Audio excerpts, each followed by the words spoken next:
Россия Федерациясы һәм Татарстан Республикасының халык артисты Нәҗибә Гыймай кызы Ихсанованың вафат булу хәбәре авыр кайгы алып килде. Танылган артистыбызның иҗатын сөюче күпсанлы ватандашларыбызга кушылып, мин Нәҗибә ханымның якыннарының Галиәскәр Камал исемендәге Татар Дәүләт Академия театры коллективының тирән кайгысын уртаклашам. Нәҗибә ханым тормышта да, иҗатында да игелекле, кабатланмас үз юлы белән барды. Ул заман сулышын, чорабызның катлаулы һәм күпкурлы проблемаларын сизгер тыеп, һәр ролен йөрәге аша уздырып башкарды. Халкыбызның иң танылган һәм иң яраткан артисткасын соңгы юлга озатабыз. Нәҗибә апа истәлегенә багышланган матәм митингын ачып җибәрергә рөхсәт итегез. Бүген безнең җәмгыятебездә һәм татар дөньясында кайгы һәм зур югалту. 13 мартта шушы үлү хәбәре ишеткәннән соң бөтен татар дөньясы, республикадагы бөтен белгән халкыбыз бергә булып, бергә эшләп, халкыбыз турында кайгыртып, һәр вакытта да безгә үрнәк булдылар. Һәм инде 1998 елда Туфан абыйның куелган пьесасы буенча Нәҗибә апа иң зур дәүләт премиябыз Абдулла Тукай исемендәге премиясында ала алды. Сез безнең йөрәктә мәңгегә калырсыз. Татар мәдәнияты бүген зур югалту кичерә. Бик актрисабызны мәңгелеккә бакый дөньяга озатабыз. Ул менә шундый шәхесләр бар, шундый артистлар сәхнәгә килеп чыга, үзе белән бөтен сәхнәне тутыра, сәхнәгә нур тула. Бука язган бит Гизат Волжский турында. Менә шундый сөйкле артисткабыз иде ул Нәҗибә апа. Аның турында әлбәттә әле күп сөйләнер, ул тудырган образларны тикшереп, белгечләр күп мәкаләләр язар. Ә без бүген үзебезнең дустыбызны, фикердәшебезне озатабыз. Ул әлбәттә бик артистка булуы өстенә безнең бик язучының хатыны җәмәгате дә иде.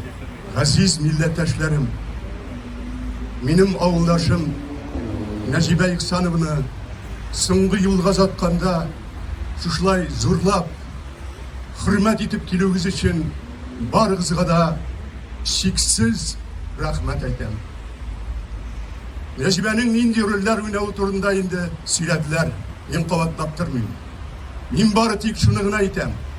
Менә Саван туйларында атлар ярышка, чабышка ничек әзерләнсә, сәхнәгә Нәҗибә шулай ашкынып керә торган иде. Ул үзенең тормышын сәхнәдән башка күз алдына китерә алмады. Хәтта иң авыр чагында сәхнәгә аның кызы Әлфия алып килеп, гримен салып, сәхнәгә Зәңгәрчәл спектакльне алып чыга иде. Без ничек инде шушындый авыр хәлендә шулай интегеп йөрим икән дип аны жәлләп, кызганып карап тора идек. Шундый зур уңыш белән барды. Менә шул спектакльләрдә Нәҗибә иң төп рольләрне уйнады. Һәм спектакльләрнең шулай зур уңыш белән баруында Нәҗибәнең хезмәте искиткеч зур булды. Тагын бер фикерне әйтмәкче булам, ул да булса Академия театр сәхнәсендә татар хатын кызының милли образын тудыра белә торган артист иде.